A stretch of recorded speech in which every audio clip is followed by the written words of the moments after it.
But here's the problem when we look at any type of industry. You can come in and do the industry. You will benefit the local community for that time being. But in the long run, are you benefiting the community for future generations?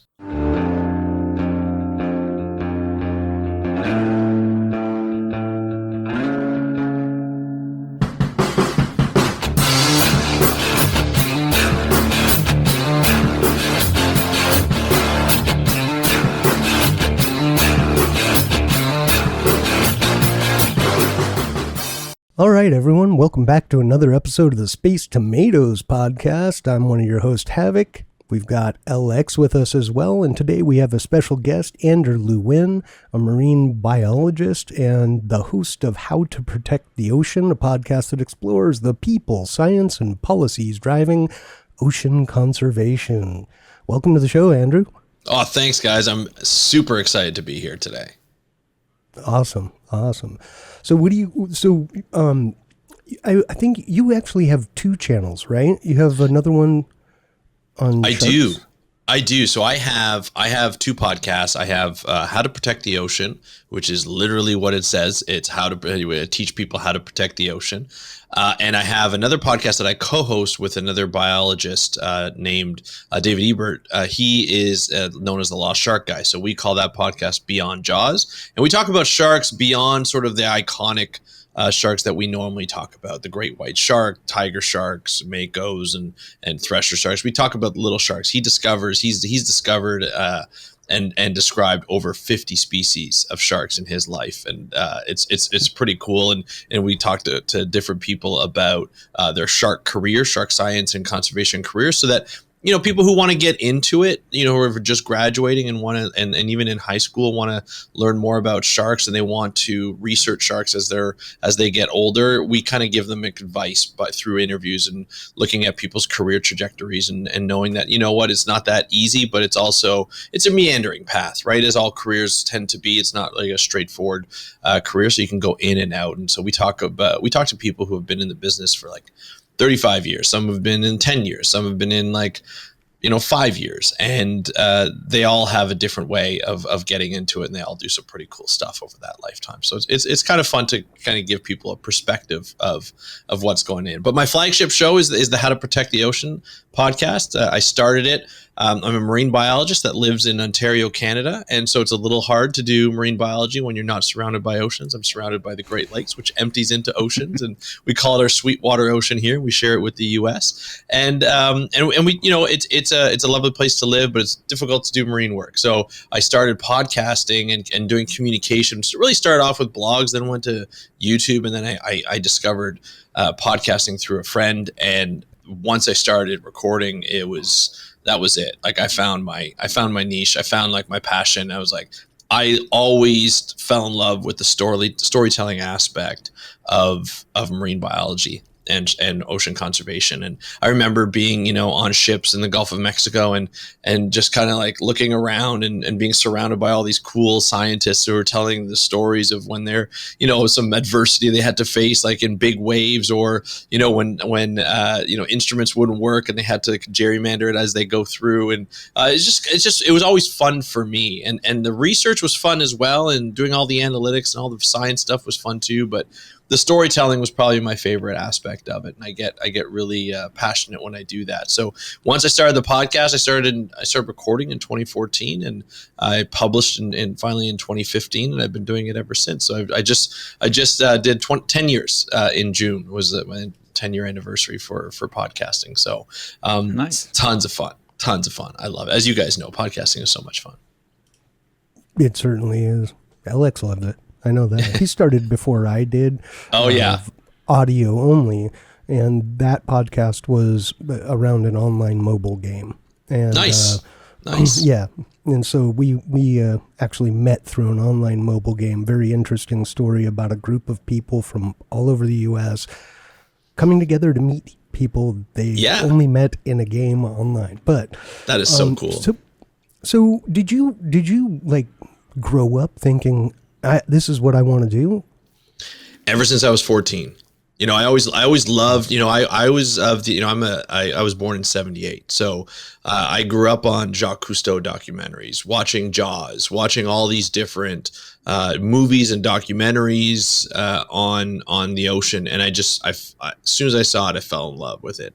And then I found out you can have a career on it. And I was like, all right, cool. Like this is what I want to do. And throughout high school, I probably frustrated the heck out of my teachers because every time we had like a biology project, I didn't want to do it on the human body. I wanted to do it on, a dolphin or a shark or a whale or a penguin or something different because that's what motivated me. And I was very fortunate to have some great teachers in high school who allowed me to have that leeway to do that and expand my mind.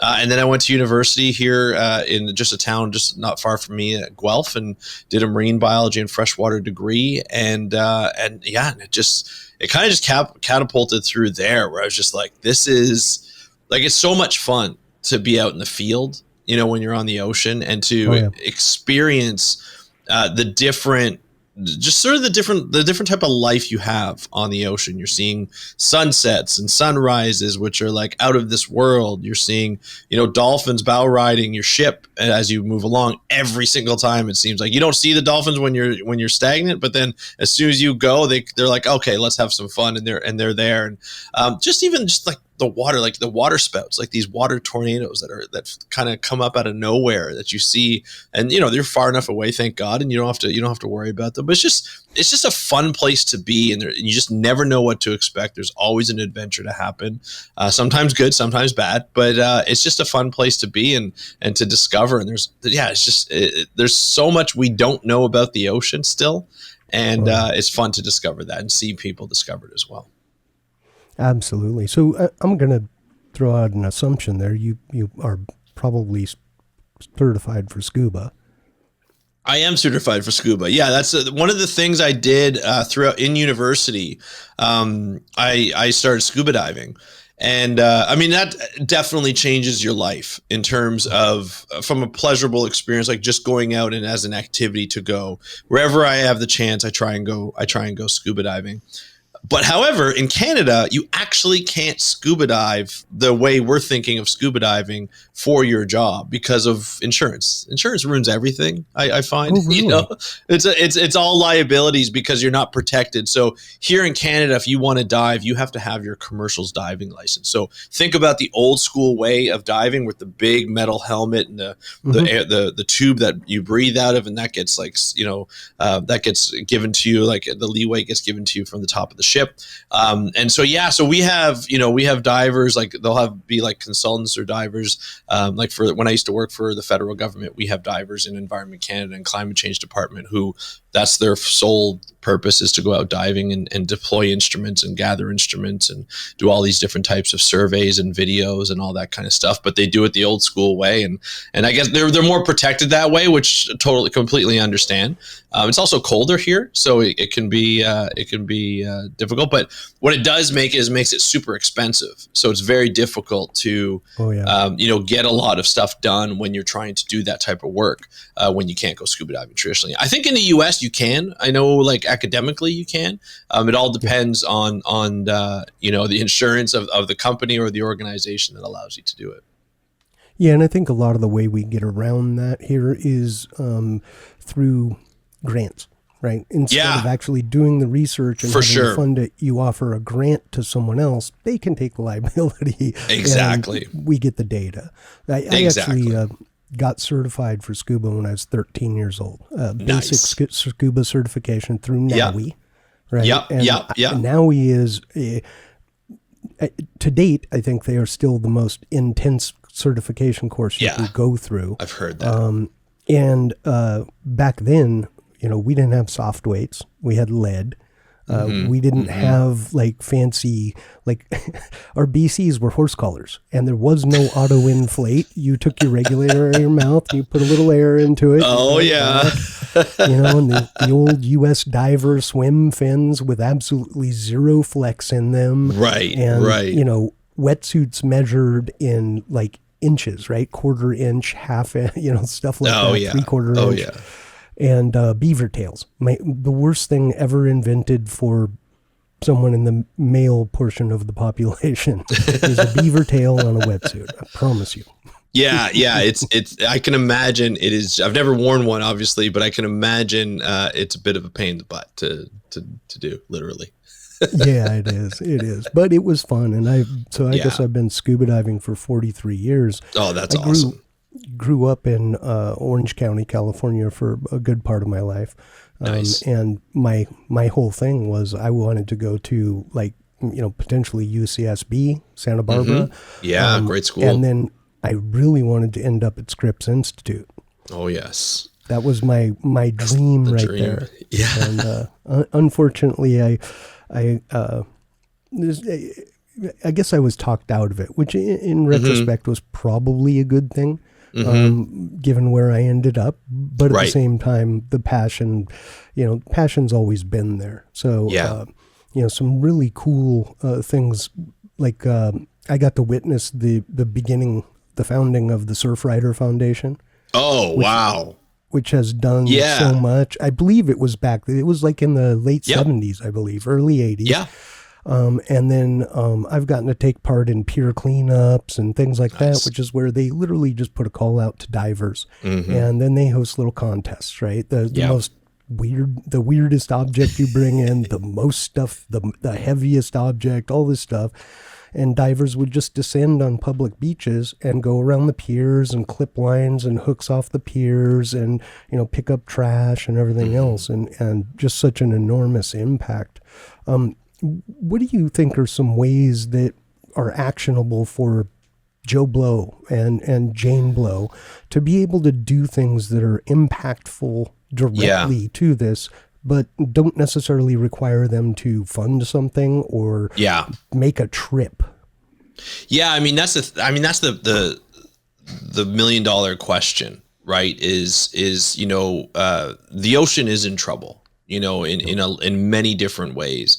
Scientists say it. We all say it. A lot of people know about it. You've probably seen a lot of campaigns that are out there, in various times over the life, even these days. And so the idea is to inspire people enough to take action. Right. And I always tell people this, like we all, like when I started the podcast, one of the reasons why I started to just even communicate in general, start talking about science. Because when I started, like even back in 2010, scientists weren't really talking about science. We weren't told to talk about science. We were actually told not to.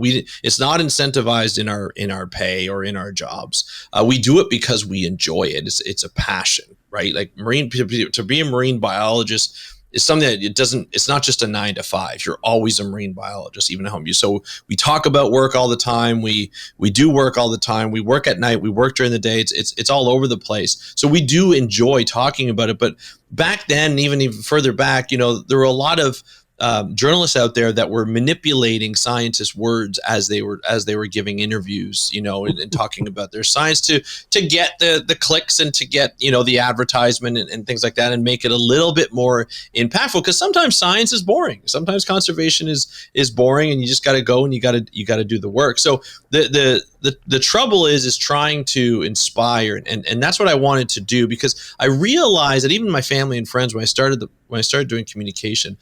Somebody would come up and ask me, this was in 2010, and it was a cousin of my wife's, and they said, they were like, yeah, like, what is this climate change thing? Like, should we be worried about it?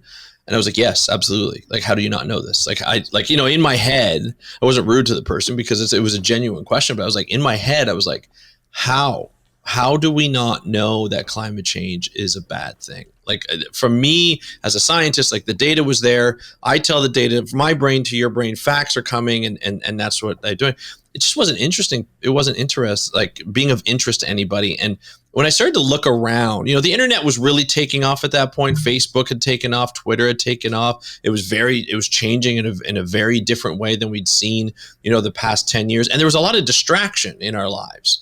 People were worried about Hollywood. People were worried about the Kardashians and, sports and all this different things that make up our lives, that entertain us, and that, make life a little easier to go through just instead of your job or parenting or whatever. And of course, those are distractions in itself. And then here we are with this planet that we have, and so many things are happening to it, and we're not really paying attention to it.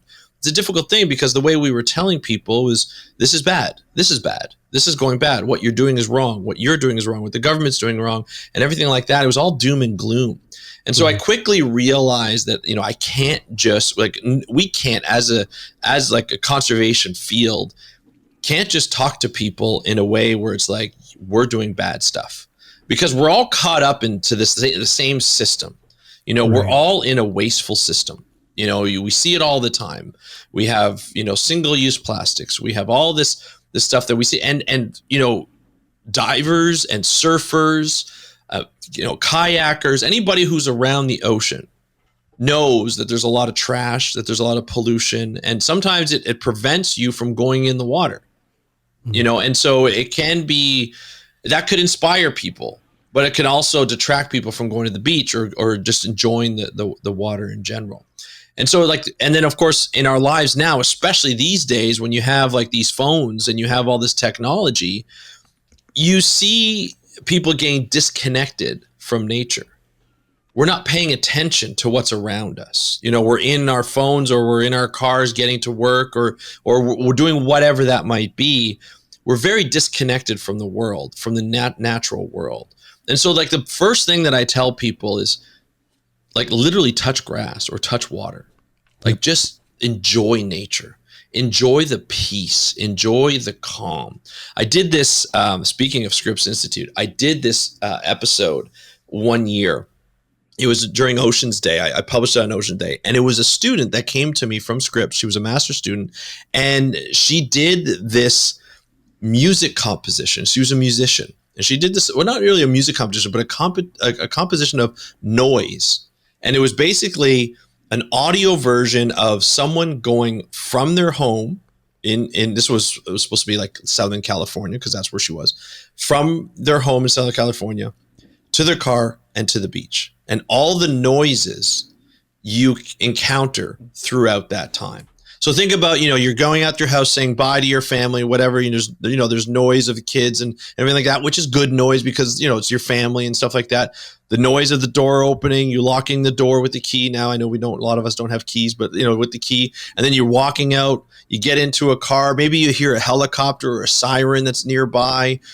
You get into your car, you put the radio on, you're listening to music, or you're listening to a morning show or something like that. And then you start getting all the traffic and all the city noise, and you get down. And as you get closer and closer to nature, to the beach, it starts to get quieter and quieter and quieter. And then you're starting to hear the birds, and then you're starting to hear the wind and the trees rustle around. And then you start to hear just you walking on the beach. It's got that your feet in the sand type of noise, right? Stuff you don't realize that's actually noise that's calming you down. All that anxiety that we hold from our life, going from one place to the next and looking at our phones and always being stimulated by information. As you get into nature, you're calming yourself. Even the color blue of the water calms you down. It's known by neurologists to calm you down. And so you get into the water, you got your dive stuff on, you're putting your dive stuff, you get into the water, and all of a sudden you start to hear all the noises around you from underwater. And it's not just whales and seals and dolphins and clicks and sounds like that, but it's also the reef, we realize, makes sounds. Fish make sounds. Crabs will make sounds. All these different, you have a pistol shrimp every once in a while, they'll sound like a gun going off every once in a while. And then you start to, so you start to hear that calmness, and then it's just like nature, and you just feel so good. And it really changed the way I thought about conservation. And it's really just to tell people every once in a while, just slow down and touch grass or touch water, touch something in nature, and just ponder and just think, because we don't do that as much as we used to, when we were kids, right? When I grew up, we didn't have the internet. We didn't have phones. We didn't have anything like that. That wasn't readily available. And there was actually a comedian I saw a clip of, and I forget the guy's name, but it was really interesting. He was very crass about this, but he's like, right now the word mindfulness is a huge word right now. We all need to be mindful. We all need to take some time and meditate, take some time to be mindful. Well, this comedian was like, well, back when we were kids, in the 80s and 90s, Well, we everything was mindful. You're waiting for your friend. That's mindfulness. You're sitting there thinking of life and everything. You're on the bus, mindfulness. Like all these different things. You're in the bathroom, mindfulness. Maybe you're reading a magazine, maybe you're not. I don't know, but you're not on your phone scrolling for the next piece of news or funny videos of people like falling or kittens falling off a table or something like that. And so it really, like, I know this is a long answer, but really it's just to inspire people to just go back to nature and enjoy. Just relax a little bit. I think that's the first step. And then just feel it out from there. I don't expect people to change their entire lives to protect the ocean. I would like it. But really it's how can we? We're so busy with everything we do. So what I ask people to do is just think about the ocean, right? Like live for a better ocean wherever and whenever you can, so like there's some easy things you can do to change just sort of your natural behaviors. Single-use plastic, you can change that. It might be a little bit, tough at the beginning because it's a habit that you have to change, but like we don't need plastic bags anymore. We have reusable bags. You don't need to buy a bunch of 70 reusable bags. You just need a few. Keep them in your car. Things like that. It's all these different things that you can do and look around your house and do like an audit and be like, what can I do easily? Like I remember when we were changing incandescent light bulbs to LEDs. That was a big thing. People didn't like how LEDs were brighter, so they made them more like incandescent, but they last longer and they're cheaper. And or they were more expensive, but they lasted longer. We slowly started to change them in our house as we went through. Like it doesn't have to be quick, but the more you change, the better it is. And the more people who change, the better it'll be in the long run. So it's just these little changes that we can do. Yes, we have to move fast, but it's not always up to you and I to do it. Like it's the three of us can't change the world just because we decide, to stop with single-use plastics, right? Right. We need government to really enact huge policies, and that's on them. And it's on us to, vote for the people who are in that position to do those different policies and not just cater to the companies who pay for their campaigns to get them there.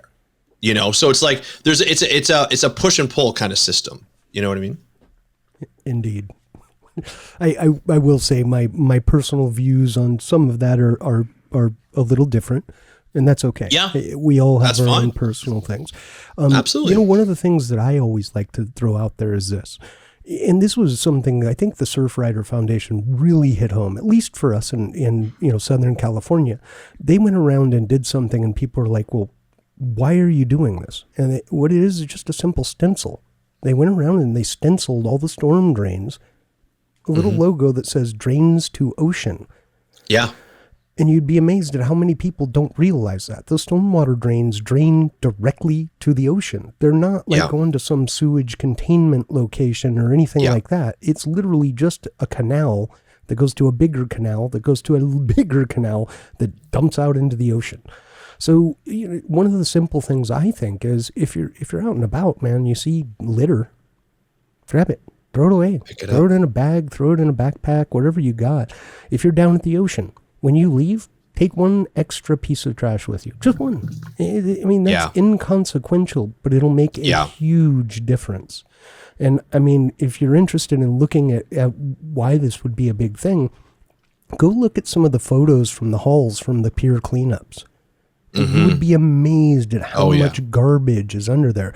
They don't let divers that aren't at least advanced rated go to these events a lot of the times because of the danger of the junk and the lines and the hooks and everything else under these piers, not to mention wave action with the piers. Well, piers and I was about to say piers in general it could be a tough dive if you don't know what you're doing, right? And you don't have experience. Imagine trying to pick up, fishing line from there and getting tangled in it, or like you said before, there's some heavy objects that are in there that you're trying to do. Maybe you and your dive buddy trying to pick it up. It could be pretty scary in there. So completely. Using a lift bag and things like that is also something. Yeah.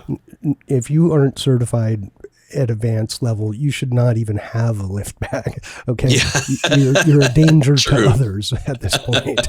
So absolutely. Yeah. And I think you hit the nail on the head with this, where it's, we all share this planet.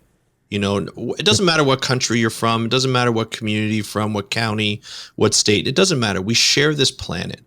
And it's really our responsibility to take care of it. And it's not a finger pointing where you're not taking care of it, so I hate you. It's okay, cool. Like there's some trash here. I don't want to see this on my beach or the beach that I decided to go on. So I'm going to pick it up. Now, of course, you do have to be careful because there's some pretty nasty trash out there that could be harmful to you. So maybe like some people will, I know people who have like, they do it so much that they'll just grab their latex gloves or something just to protect themselves. And they'll go out and they'll clean up a beach for like maybe a half hour while they're out there, either when they get there or after they leave, just to make sure that they left it a little bit better than what it was before. And I just think that's what it is. And you mentioned sort of the storm drains. It's sometimes it's just basic knowledge, where people are just not aware, and that's fine. Again, it's no judgment. It's you put a stencil that this is going right to the ocean. So if somebody's going to throw their cigarette butt down there, they might just think twice about doing it because, I don't want that to go to the ocean, and I think that's what it is. To me, it's, the podcast that I do, I deal sometimes with politics in terms of like how people are approaching certain policies, but the goal is not to judge anybody for whatever their beliefs are or for whatever they do or for wherever they come from. The idea is just being like, let's educate for the people who want this information, and then that, do what you want with it. And hopefully every episode I can get one person to be like, oh, actually, yeah, no, I'll stop using that for now, or I'll just change my behavior. Because it's early January. I'm trying to lose weight. We know changing behaviors is not easy. Coming home and having that piece of chocolate after work is a cool thing to have. It makes me feel good. That's a hard habit to change. And so it's just like that, just like eating, the same thing with changing your behaviors around the ocean or what we're used to having, is a big thing. I always tell my kids, I'm like, they drink at Starbucks, and I look at what you're drinking out of. We bought you a reusable cup, like that's Starbucks. It has the label. I might go a step further and say, do you know what you're putting in your body? Well, absolutely. The funny thing is usually when you try and do something environmentally responsible, it's usually good for you. Like 9 times out of 10, it's good for you and your wallet. I think that's the funny thing that it is. And there's other people who are trying to combat that, where it's like, no, you don't have to do it or this and that. And you're like, no, it's actually good for you to do it. It is. So yeah, it's interesting. Minimizing your use of plastics in general is a good idea for your own bodily health and for that of the planet. Absolutely. One of the things that's interesting to me, it just popped in my head, and all around this, is the unintended consequences. Right. I'll use Maryland. I'm sure you're familiar with the Bay, right? Yes. And was it 30 years ago or so? The blue crab industry was basically halted in Maryland for quite some time. It wasn't like trash in the ocean. It wasn't anything like that. It was farmers way upstream in Pennsylvania who didn't know better. Right? They just, and no offense to the Amish folks, but a lot of it was them. They didn't know better, right? They just, they don't have, they live differently, right? They don't have as open access to news and information as we do. Right. And no judgment there. I think they live a wonderful life for them, and that's an awesome thing. But, there's an unintended consequence of this farming, that actually the manure from cows, as well as pesticides and fertilizers and all this sort of stuff, got into the waterways, right? And so it doesn't have to be a beach. Every time you're by a waterway, right? Remember, 100%. Every single waterway, with a few exceptions, like Salt Lake and, very few exceptions, the Dead Sea, drains to the ocean. All of them. Eventually, you go far enough, it drains to the ocean, right? A lake in the mountains in Colorado Yep. That goes to the ocean. That goes, yeah. And it's it's one of those things. If you just keep that in your mind, just pick up a piece of trash when you're near a waterway, or better yet, just do it in general. If you're out for a day, grab a piece of trash, just one. You're not, that's all. Just one little piece of trash, whatever it is, a plastic bottle, a can, whatever. Doesn't matter. Yep. Yeah. Yeah. Like I have 2 dogs. I'm in a neighborhood. We have a lot of dogs. And as I walk the dog, I will bring a bag and I will pick up the trash in the bag and put it in a bag. Just bring it back, try and put it in recycling if it's recyclable, just to get it out. It's a little bit of just taking ownership of the neighborhood, right? Like I want my neighborhood to look good. I don't want trash. I know sometimes like there's nothing worse. Like I live in a place where it gets windy, and so when you put trash out on a windy day, it's never a good sign.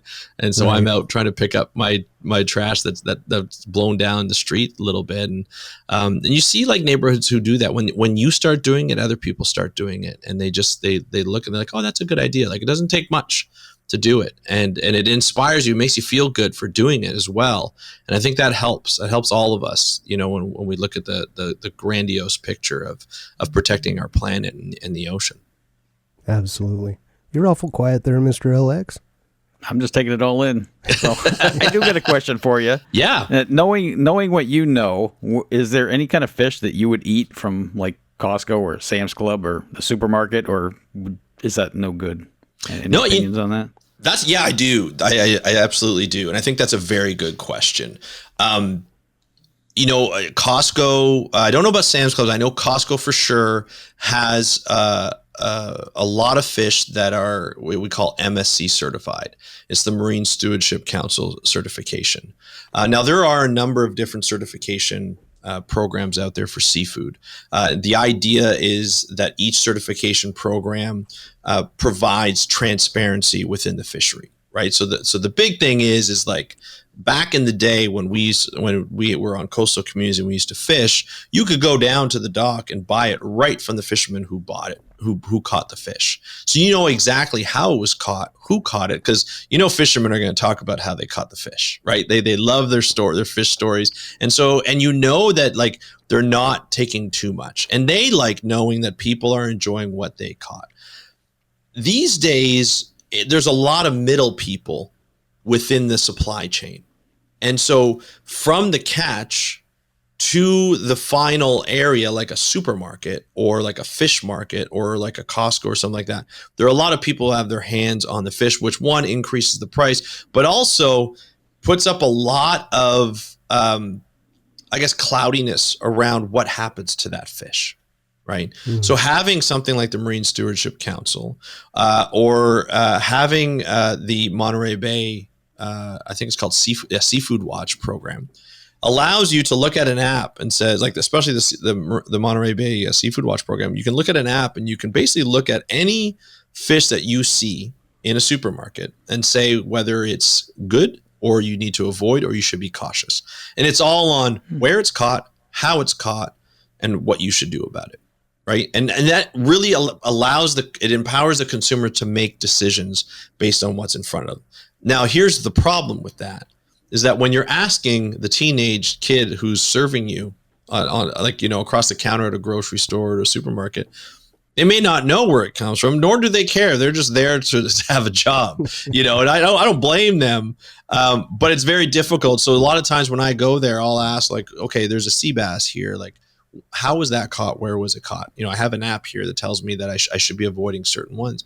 And if they say, I don't know, I'll be like, well, I can't buy it because you don't know, unless you know someone who can tell me right now. But I'm not going to buy it because I don't know where that comes from. And I want to know, so I'm not contributing to the problem. That happens a lot at restaurants. That happens. Now, you'll know the really nice restaurants, the chef will know because it's part of their entire plan. Right. They'll match the food to the wine, to the champagne, to whatever it is. You'll see that happen. But your regular family restaurants that we take our kids to and stuff like that, they don't know. And so that I always tell them, I'm like, yeah, well, because of that, I don't know. I won't buy it because you don't know. Nothing against you, but it's good that you should know. And maybe that'll help them next time, learn something and tell the customer what it is once they find out.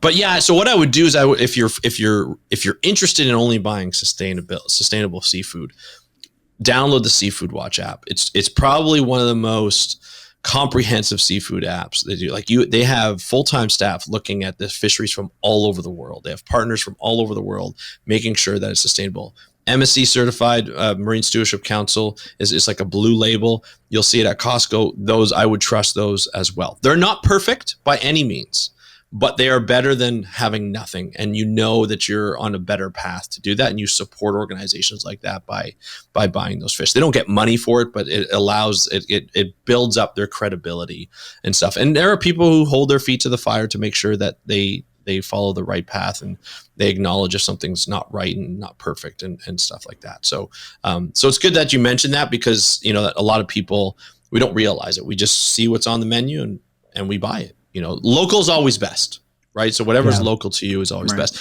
And with that said, some of the solutions have come, especially since COVID, because when COVID happened, a lot of the restaurants shut down, a lot of local fisheries shut down too. And so they couldn't sell anything. And so what some marketing agencies did, one in the UK, which was great in the Cornwall, coastal town, that had, like, you know, they fished, you know, they had 40 different types of fish that they could fish, but nobody in the UK would eat these fish. They would import their fish from outside of the country. So they'd have like cod and haddock and stuff like that, but that wasn't their local food. And so when COVID hit and their fisheries got shut down and everything got shut down, this marketing company worked with these fisheries and say, hey, you know what, let's just start a Facebook page and let's just put out like, hey, we have, you know, Joe Blow here from Cornwall and his family, they go out and they buy fish. If you tell them what you want, they'll go out and they'll catch it for you, and then we'll deliver it to your door. And so they started to have this delivery service. What that was doing was not only connecting the consumer back with the fisher, but it was helping these communities stay, you know, paid. You know, these fishing communities stay paid and be able to last in a very challenging time when everything was kind of going very chaotic for people and people were losing money, their homes and everything like that. And so that's kind of caught on. And there's places, like I know in Alaska, you can support, you know, fisheries like that where you would get like, so it wouldn't be one specific fish or you order, it's like a catch lease. You know, those types of things where you'd put in like $200 for the season, and then you get a box of seafood. If you don't mind randomized seafood, you would get randomized seafood. You can put them in your freezer and you can have them for the season. And then then you would get like a note or like a picture of the fisher and his family who was doing it. And, you know, like, hey, you know what? Actually, the fact that they go out and they know exactly what they need to catch, they save on gas, right? They save on diesel fuel, they save on equipment, and they save on time. And they can come back to their families and they get paid. You pay a little bit more, but you know you're supporting somebody who's part of the community. Because a lot of these fishers, when they gave their stuff in, it would disappear. They wouldn't know where their stuff was going because the middle people would just take it and disperse it to wherever they want. Sorry, I cut you off. I apologize. No, I have a habit of doing that. It wasn't you cutting me off at all. My sentence almost, your sentence, the middle of your sentence almost interrupted the beginning of mine. Yeah. No, you know, that's an interesting thought, right? So I know LX and I both, so I live on a small farm in North Carolina. Nice. And been here for, what, eight and a half years now. Love it. Okay. Part of what we've done is localize our own food production as much as possible. So we raise animals, but also grow a ton of vegetables, fruits, and berries. Beautiful. But what we also have done is we go to farmers markets for things where we don't necessarily raise them. Like our property can't support beef in the manner that we want to support it. In other words, I want to do regenerative agriculture, rotational grazing. I want to be a steward of the land, not just take from it. And we don't have the property for that with the goats, the horses, the turkeys, the chickens, and the geese. But we also have a fish market here called Brothers Seafood that actually has people that they go down every morning to our local coast. It's about a 2-hour drive. And then they buy directly from the fishermen. Yeah. And they bring it back in. And one of the things that allows them to do, and well, what you were talking about as well, is not overfish. Because it may be popular to have, sea bass. It may be popular to have, sea trout, right? But there's this thing where it becomes popular and then all the fishermen go and do it, but they don't have the customer base for it. And then it farms out and goes through that chain that you were talking about, and who knows what happens there, right? So if you're putting in orders, the fisherman's being, kept happy. They're reducing their output costs, and they know when they've caught what they needed to bring back to fulfill all of their orders, rather than going, we got to keep catch while they're biting. You know what I mean? Yep. So that may be another huge sustainability factor. Oh, absolutely. Absolutely. And it also, I think, fishers have been vilified over the years, and there are some, bad apples within the fishing industry. A lot of them tend to be in that industrial complex, huge commercial fishing sort of thing. The big trawlers that go out into the ocean and just are grabbing whatever they do. But for the most part, and most of the fishermen that I've met have been sort of small scale fisheries, keep it to the town. They might, some of their stuff might get exported to different provinces or states or wherever that might be. They don't want to overfish. They want their kids to take over. They enjoy being out. Like the funny thing about conservation is that some of the best conservationists are fishers and hunters. And some people find that an oxymoron, but I just think it's great because, look, I don't hunt. I don't know if you guys hunt, but I don't hunt. But when you're hunting, a lot of the times you are sitting in nature as quiet as can be, and you're just enjoying the view until your prey is coming by, your deer or your moose or whatever that might be. And so I think a lot of these fishers and hunters get a bad rap when it comes to this. And it's and a lot of scientists and researchers are realizing this over the past 20, 30 years and starting to act on it more over the past 10 and 20 of partnering with people that are living off the land or off the sea and being look, you know more than us about this local area. You know what's biting, what's not. I mentioned David Ebert, the lost shark guy that I do the podcast with. He's found most of these sharks from fish markets around the world. He'll go into towns in Africa and go into their local fish markets and talk to the fishers and be like, hey, this fish, when was the last time you saw it or before you caught it here?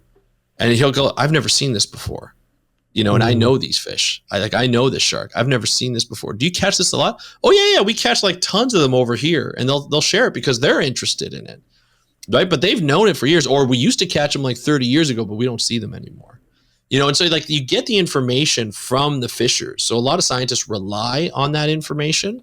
And then just local people, Chesapeake Bay, for instance, you will go in and you'll talk to people in the little villages that are around that bay. And you'll say what's been happening here? What are you noticing? I have a friend who lives out in St. Michael's, along the bay, and it's a little village right there.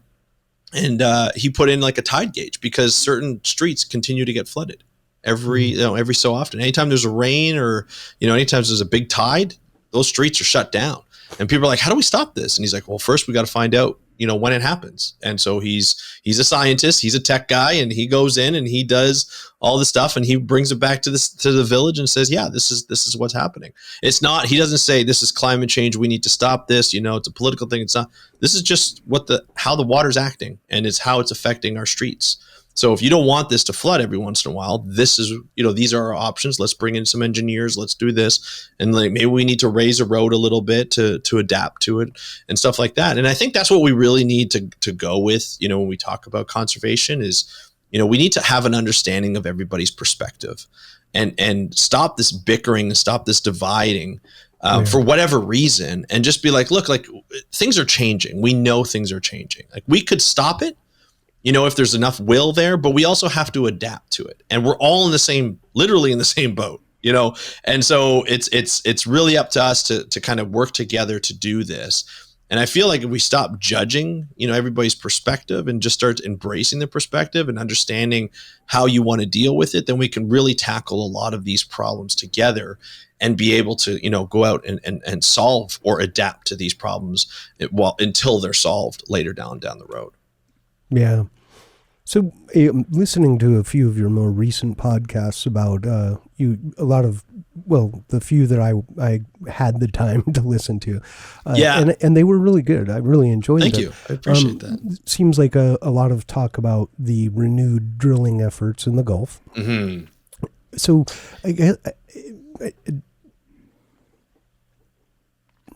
this is a tough one, right? I mean, look, we're not getting off oil, not anytime soon. It's just, it's not possible, right? I think totally agree. Inroads, et cetera. So are there any, my hope would be there are some marine biologists out there working with some of these geologists, which I think most of them are, to come up with ways to better contain, better secure these things, because we know they're going to do them. One of the other things I was wondering, because this is something that I have actually enjoyed quite a lot.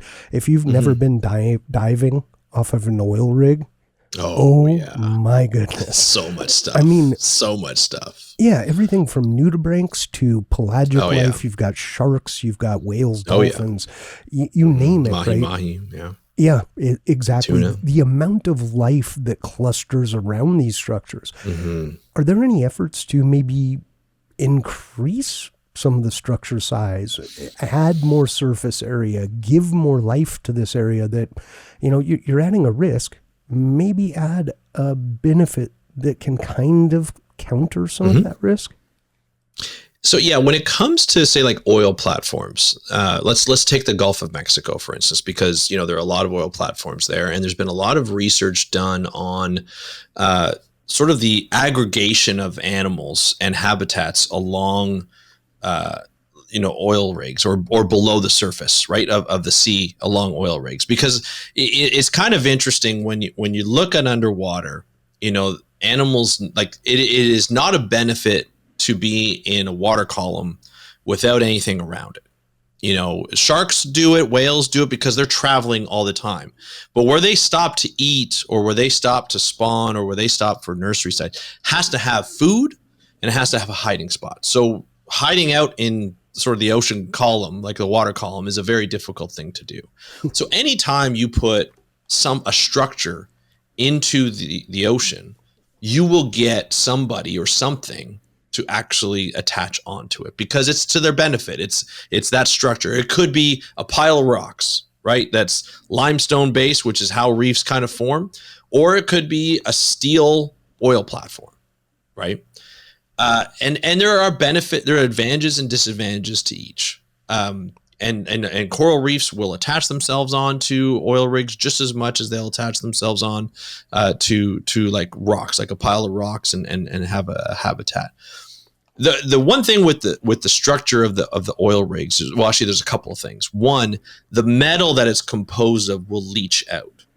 So locally, it's not going to affect the entire ocean, but locally, it could affect some of those animals that are benefiting off of being attached on or feeding off animals that are attached on to those poles or that are, taking in some of those metals.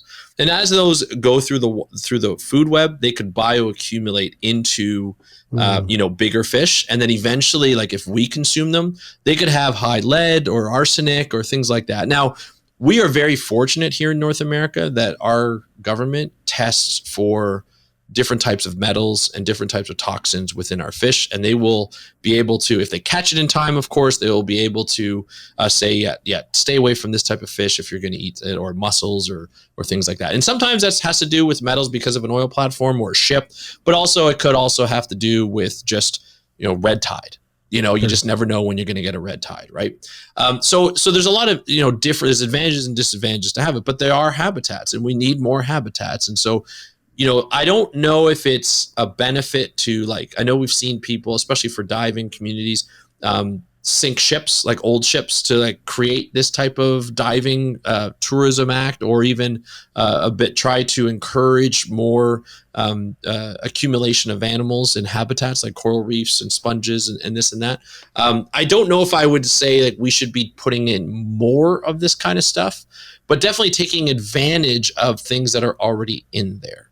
Right. So like oil platforms that are there, they're very difficult to remove. I don't even know if they figured out if they could remove them or not. I'm not too sure how that works. But they're huge. Like these are huge platforms. Like, oh yeah, really big. It'd be a process, and you might damage the ocean more by taking them out than putting them in.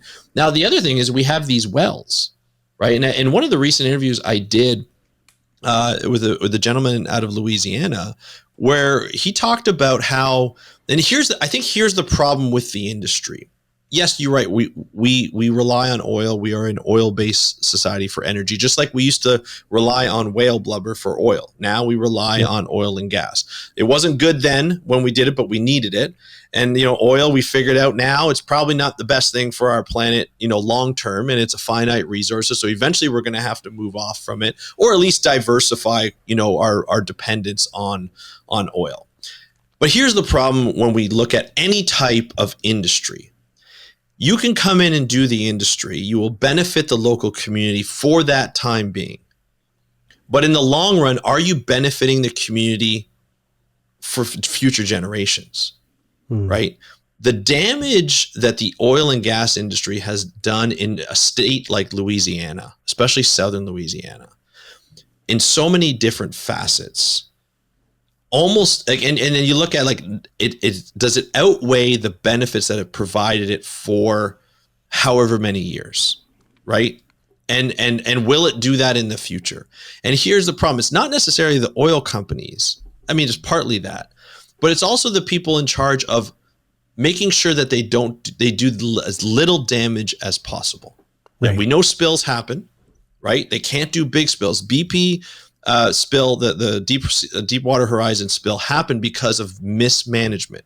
That the government didn't regulate enough, and the people, the company didn't make sure that they were safer. And 11 people lost their lives because of it, right? Like we look at everything else that happened, 11 people lost their life because of this dangerous endeavor.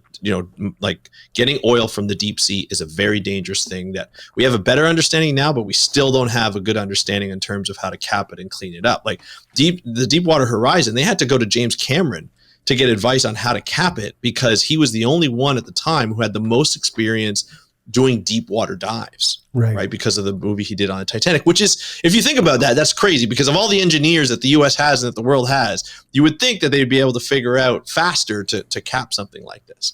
And so I think the problem is, like, even the old wells that they've had is they don't clean it up, or they don't maintain it to the best of their ability. And I think that's the problem, because like when you come into a community and you promise the world to this community, we'll give you jobs, we'll give you money, we'll give you everything you need. But when we leave, we're going to forget you, and we're not going to come back and clean it up. And that's on the government for not holding them to it as well. Like, and I think that's where like a lot of people, like a lot of the stuff that I'm doing around this, because this new oil and gas plan that the US released is basically opening up, I think it's like 1.4 billion acres of ocean to lease. Now, will all that get drilled? Probably not. Not a chance.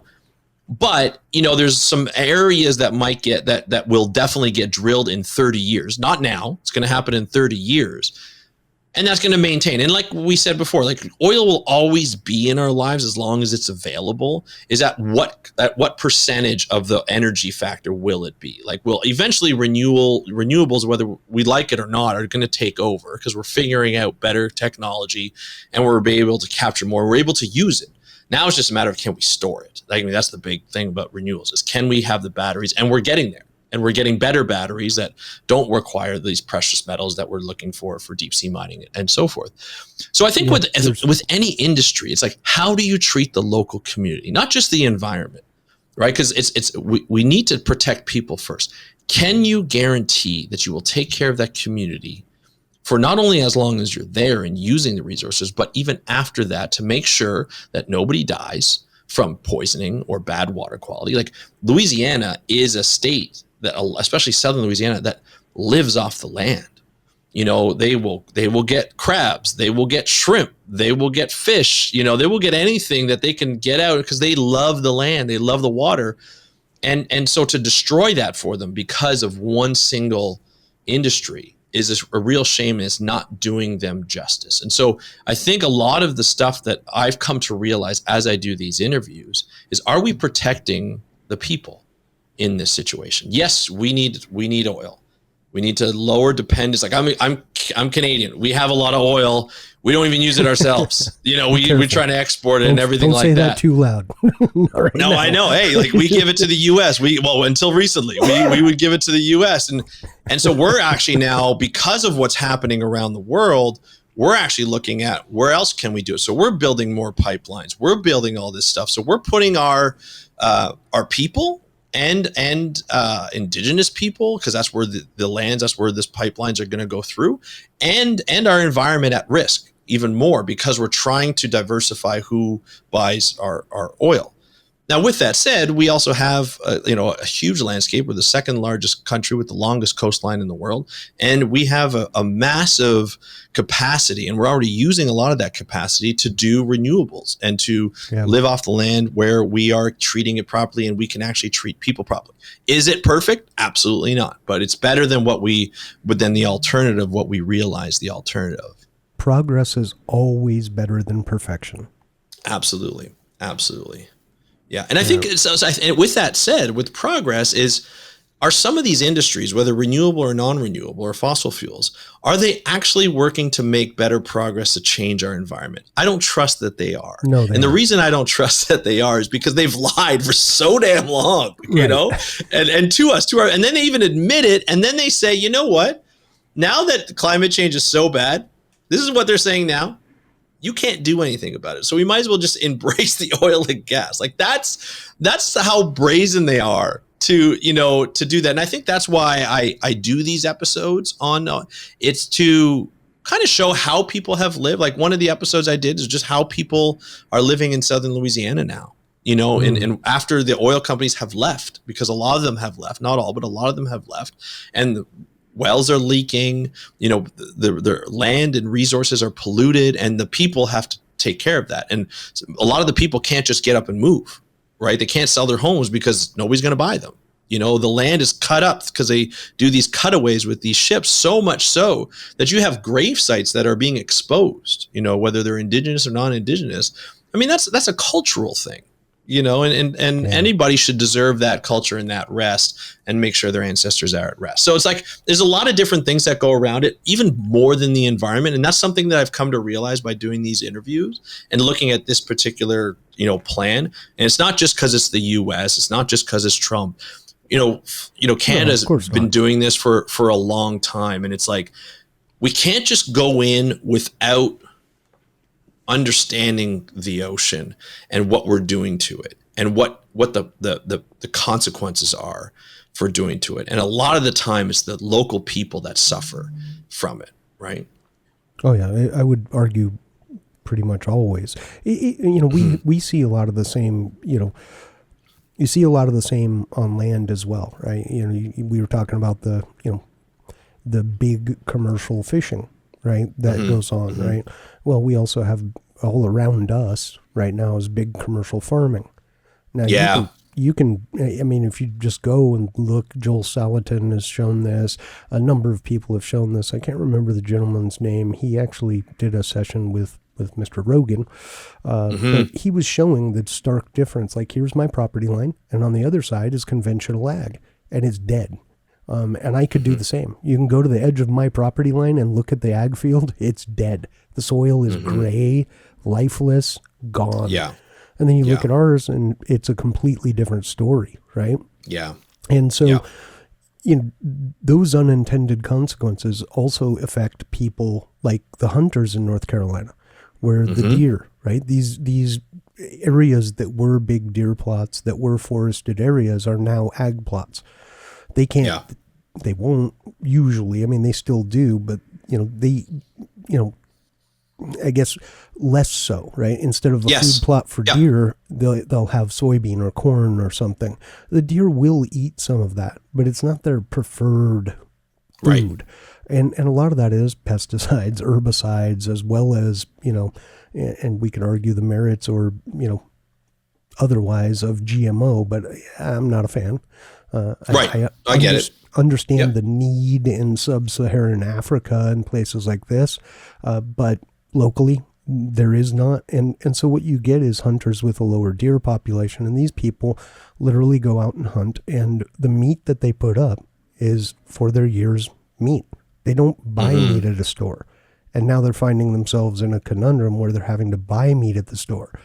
Right. So, anytime you get into this big industry, I feel you start to experience this sort of stuff. And, honestly, I think, to be honest with you, and this is going to sound counter, but I honestly think the government is more responsible for that than they are responsible for fixing it. Yes. A lot of the laws and regulations are written to protect these big industries. They make it way more difficult for the small folks, like the small fisheries, the small fishermen. And, the big guys get breaks and incentives and, basically, carte blanche access and, everything they want, and they don't care. They just want to make money. So that's it. Yeah.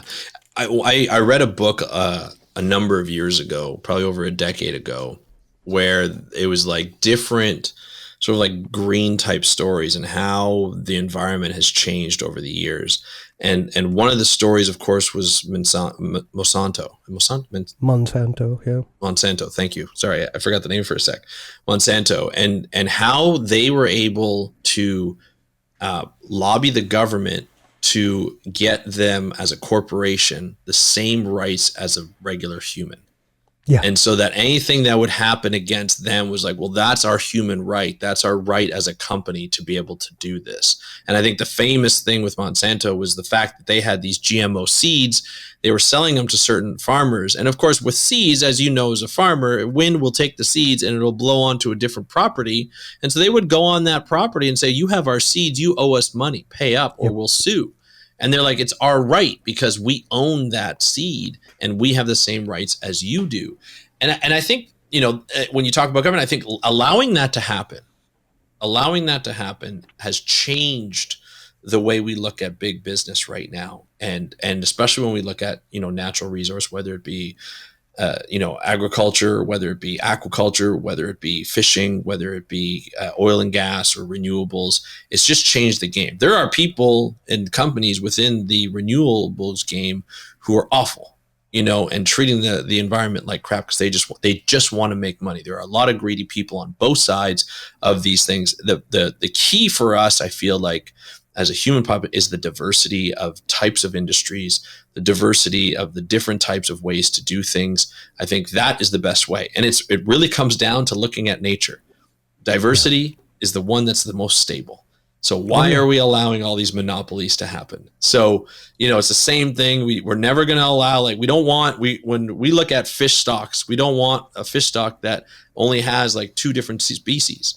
We want a fish stock that has 10 to 12 in a specific area or more, because that changes things, and we don't want things to change. We want things to stabilize. It's best for us. It's best for our planet. And there are ways to do it. There are people who are actually out there working to do that. It's just hard sometimes to inspire people to do everything because a lot of it is not like the sexy kind. You know what I mean? Like, it's fun to watch somebody tag a shark. Like, it's fun, you get, especially like ocean arch. They were really cool because, they get these massive great whites, they have this huge contraption that like brings them on and they get on top and they they put the tag on, they take data, they make a huge profile for like Lydia or where they give it a name and stuff. And then they track this shark wherever it goes as long as the satellite tag is on. And they've been able to uncover a huge conservation success story for great whites and their expansion and growth as a population, not only on the East Coast, but on the West Coast and in other places around the world. And that's sexy. That's fun to watch. Like, there's Shark Week shows on it and everything is good. But trying to get people to get inspired by biodiversity is not so sexy, right? Because it's more of a policy thing. Other than like going underneath the water and getting videographers to take beautiful pictures and video of like, huge fish schooling fish and everything, bait balls and whales, but you don't always get that, and that's hard to get. Yeah. That's expensive to get, and we don't have a lot of money to do that all the time. And so it's a difficult thing to inspire people to do, especially for protecting marine biodiversity. Yeah, and interesting. I'm going to parallel this back to the farm, right? Of course. So we have a house. We don't live on the dirt, and right. We have a backyard that the house dogs it's a fenced in yard that they live in. And then we have our pasture space for our animals, and we have our foul area, gardens, etc. We don't have a lawn. I mean, we do, but the diversity in the lawn is its strength. So absolutely. We've got weeds. We've got so many different kinds of annoying grass, good grass. I don't know. It's just a mess. When it's mowed, it looks great. But here's the benefit is we don't pump anything onto it. And it stays green, it stays lush, and it stays wonderful. We don't do anything to it. We don't put fertilizer, we don't put pre-emergent, we don't put, any of this stuff on there. But that diversity is what allows it to maintain itself even under attack from, like, we had a really bad case of army worms come in. Like, was it the year before last? And I don't know if you know what these things are, but they'll go through and just eat all of the grass, and they're like locusts, but they're little worms. And somehow our space remained largely untouched, and we had thousands of these things in there. So there must have been species they didn't like. But the same thing in the ocean, right? If you have something that impacts one species, that biodiversity means that life still exists, which keeps that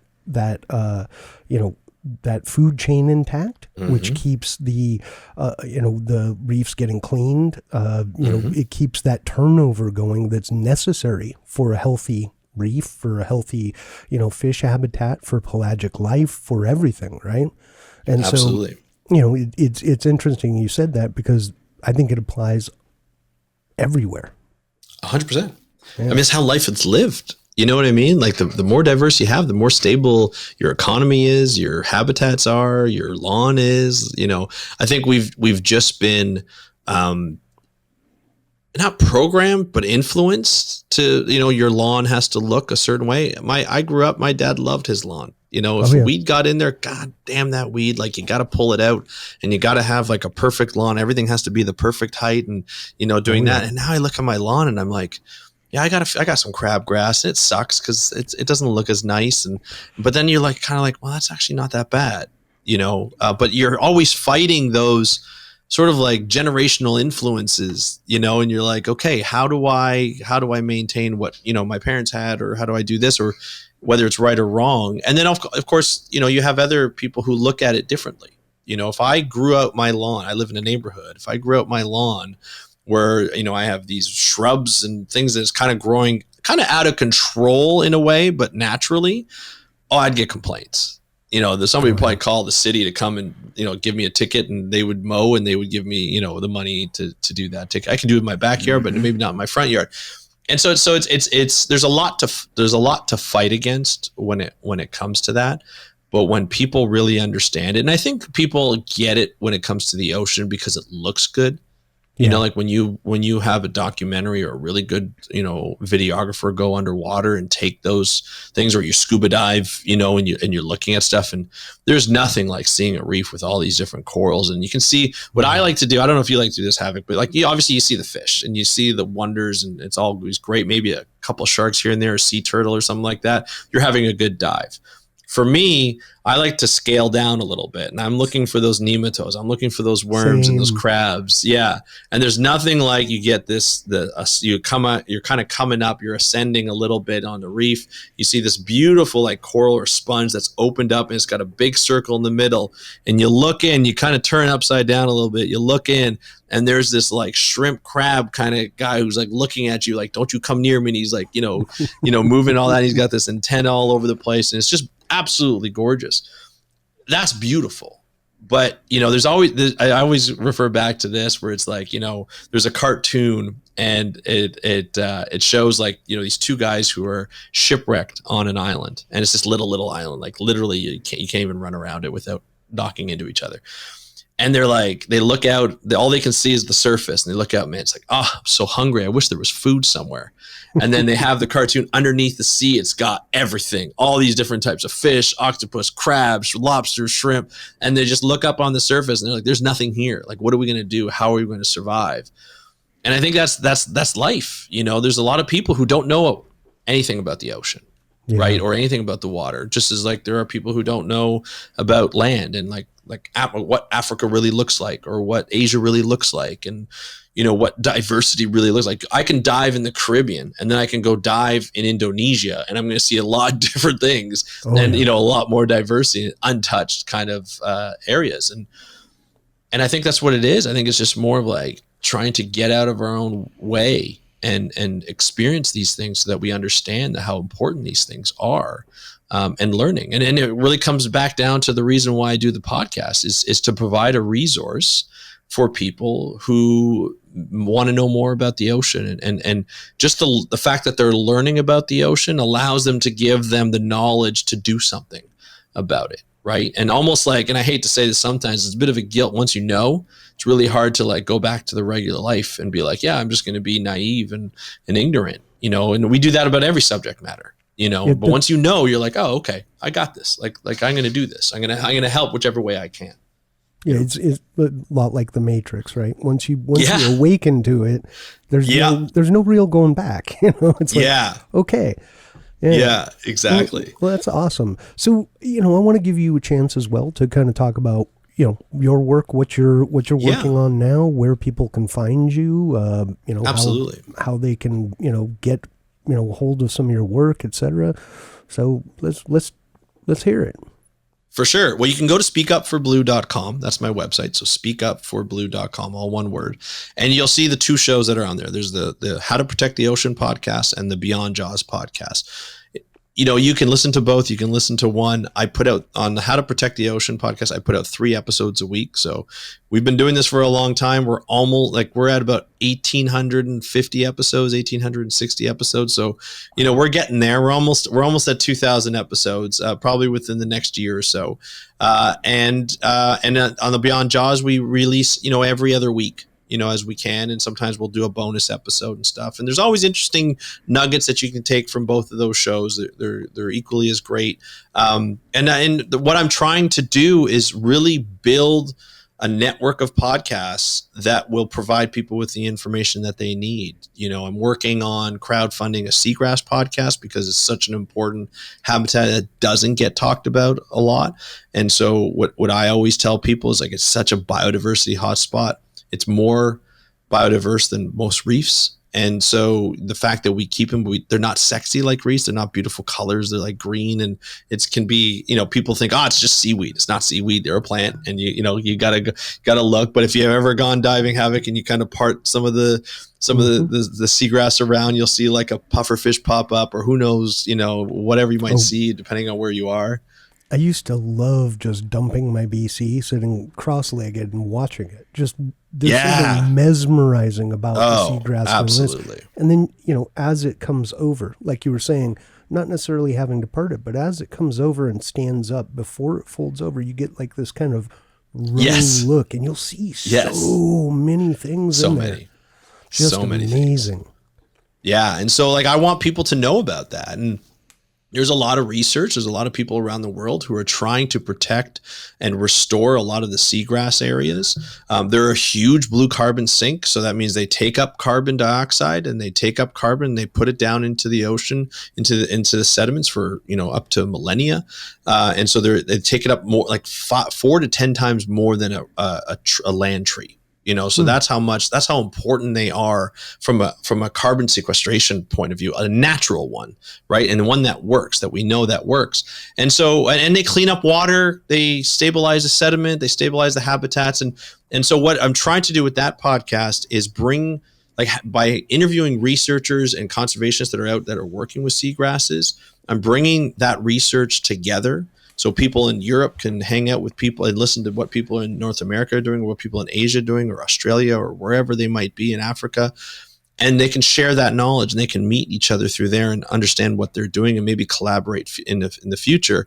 And then as people, because it's a crowdfunding campaign, as people donate, I'm going to use some of those funds, a portion of those funds, to give to an organization that's doing restoration work. And we're going to follow that through the podcast to tell people the benefits and what's happening. The ups and downs of funding a project like that will probably be a minor funder, but it's something that I think people can get to see and track as they go. And then after a while, they can be like, yeah, like I helped restore a seagrass meadow in like the south of France. Like, that's pretty cool. If you ever go there, you can be like, yeah, I helped do this. I gave like, $60, $100, $10, whatever that might be. But I also brought researchers together to improve that communication, that transparency with research and maybe collaboration. So that's what I'm trying to do, working with organizations to get them on podcasts. I feel like podcast is such a good way to communicate science. Because people listen to the episodes a little longer, whether watching it on video or listening to it on audio. Most of my podcasts I listen to on audio when I walk my dog, so I can multitask at the same time, or cook my dinner or make my food. This is when I usually do it. And so there's the audio podcast, the video. We try and hit people all over the place so that they have no excuse not to listen to the podcast. So so that's what I'm trying to do. I'm trying to build a podcast network that talks about the ocean, different aspects about the ocean, so everybody can have whatever they love, they can listen to. And on the other hand, I'm trying to help out, organizations and people working in the field to sort of amplify their voices, to get their voices and projects out, so that people can know what they're doing. Like, just right now, deep sea mining is a huge thing in the U.S. There's a lot of public comment periods that are out there. We're trying, working with people who are from the Mariana Islands, where one of the sites is proposed, getting the perspective of the people of the Mariana Islands. They hold almost 80% of the U.S. oceans in a small island. And they're trying to drill there, but it's going to affect them. So again, looking at local people and getting their perspective and what they want, what they don't want, making sure their voices get amplified to make sure that, people understand what they're going through or what they're about to go through. So it's a lot of fun. So check it out, speakupforblue.com. We're on your favorite podcast app, How to Protect the Ocean, Beyond Jaws. And again, just thank you guys for having me on. It's been such a fun conversation. It really has. And we thank you for coming on. We really appreciate it. Okay, so two questions for you. Number one, let's do it. You mentioned a science teacher. Let's do a shout out if you don't mind, if you don't want to mention the person by name, but if you would like to, let's shout out your science teacher. I think that's super important. Yeah. So I had a high school science teacher, Mr. Spencer. I don't even know his first name. Isn't that awful? Because you just know, back in the day, you just call him Mr. Spencer. He taught a course called Science and Society. And it was almost like you're going over environmental issues by doing experiments. So we had to do everything from engineering to looking at environmental issues to looking at how people work within society and how people use technology. And he was just, he was a very monotone speaker, but he had this dry wit to him that he would sarcastically cut you up, but in a fun way.